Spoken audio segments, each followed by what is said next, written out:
ડભોઈના કરનાળી નર્મદા કિનારે આવેલા પવિત્ર યાત્રાધામ કરનાળી ખાતે શનિવારે અમાસના પવિત્ર અવસરે શ્રદ્ધાળુઓનું ઘોડાપૂર ઉમટ્યું હતું।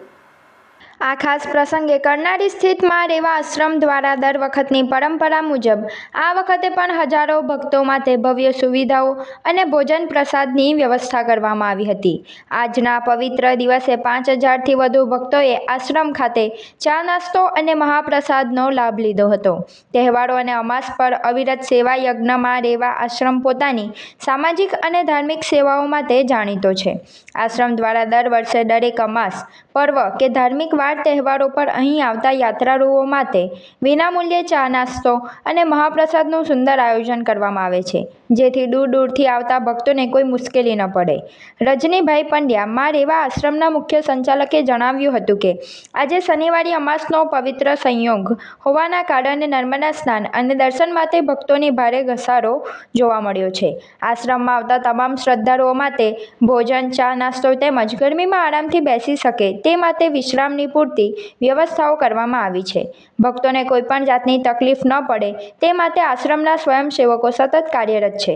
દૂરથી આવતા યાત્રાળુઓ ગરમીથી બચી શકે તે માટે બેસવા અને આરામ કરવાની ખાસ વ્યવસ્થા કરવામાં આવી હતી। પવિત્ર નર્મદા મૈયાના કિનારે આવેલા માં રેવા આશ્રમની આ નિસ્વાર્થ સેવા જોઈને અહીં આવેલા હજારો ભક્તોએ ધન્યતા અનુભવી હતી અને આશ્રમની વ્યવસ્થાની ભારે સરાહના કરી હતી। આ શનિવારની અમાસ જ્યારે હોય ત્યારે જેને 7:30ની પનોતી ચાલતી હોય, જેને પિતૃદોષ હોય, એ તમામ જાતકો નર્મદા કિનારે સંગમે આવે છે। અહીંના વિદ્વાન બ્રાહ્મણો પાસે વિધિ કરાવી નર્મદામાં સ્નાન કરી અને કુબેરના દર્શન કરે છે। સાથે સાથે આવતીકાલે અધિક માસ શરૂ થાય છે।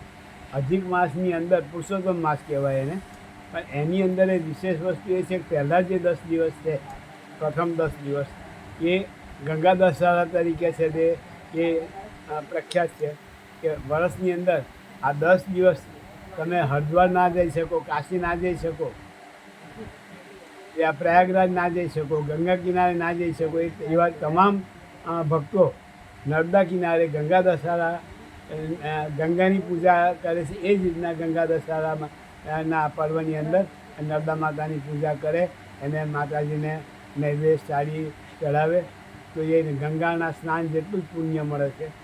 એવી અતિ પાવન આ અધિક માસ પુરુષોત્તમ માસ પણ શરૂ થઈ રહ્યો છે। આજે જેમ ગરમી વધે છે એમ ભક્તો પણ વધે છે। આજે ગરમી પણ ખૂબ છે અને લોકો પ્રસાદીનો પણ લાભ માં રેવા આશ્રમે લીધો છે। આપ પણ જ્યારે અમાસ ભરવા આવો ત્યારે માં રેવા આશ્રમની મુલાકાત લેજો અને ભંડારાનો પ્રસાદ લેજો, હરિહર કરજો। નર્મદા માતા સર્વને સુખી રાખે। જય કુબેર, જય કુબેર, જય કુબેર। ભરૂચ કેવું ડેવલપ થઈ રહ્યું છે! હવે તો રોમન સ્ટાઇલ અપાર્ટમેન્ટ પણ બની ગયા છે। આ છે SLD વેલેન્સિયા। ભરૂચમાં બની ગયા છે Roman style lavish 3-4 BHK apartments અને 5 BHK penthouse. Welcome to SLD Valencia. કોલેજથી જ્યોતિનગર રોડ પર ધર્મનગર પાસે આવેલું આ અપાર્ટમેન્ટ્સ એન્ડ શોપ્સ પ્રોજેક્ટ હવે રેડી ફોર પોઝિશન છે। અહીં તમને મળશે મોડર્ન લાઇફસ્ટાઇલ માટે પ્રીમિયમ એમ્યુનિટીઝ જેમ કે fully equipped gym, recreation hall cum projector room, terrace પર સોફ્ટ વોકિંગ ટ્રેક, બાળકો માટે ટેરેસ પર જ covered play area, beautiful sitting gazebo. દરેક અપાર્ટમેન્ટમાં video door phone security system સાથે રિસેપ્શન એરિયા અને ડેડિકેટેડ પાર્કિંગ, એટલે સેફટી અને કન્વીનિયન્સ બંનેનું એક પરફેક્ટ કોમ્બિનેશન। પ્રોજેક્ટ ભરૂચના સેન્ટરમાં છે, જ્યાંથી schools, market, cinema, transport, daily essential બધું જ એકદમ નજીક છે। જો તમે પણ ભરૂચમાં 3-4 BHK અપાર્ટમેન્ટ્સ અને 5 BHK penthouse ready to move in શોધી રહ્યા છો તો SLD Valencia is your dream home. For more information, visit site office or call on given number. SLD Valencia, near Dharmanagar Society, College to Jyotinagar Road, Bharuch.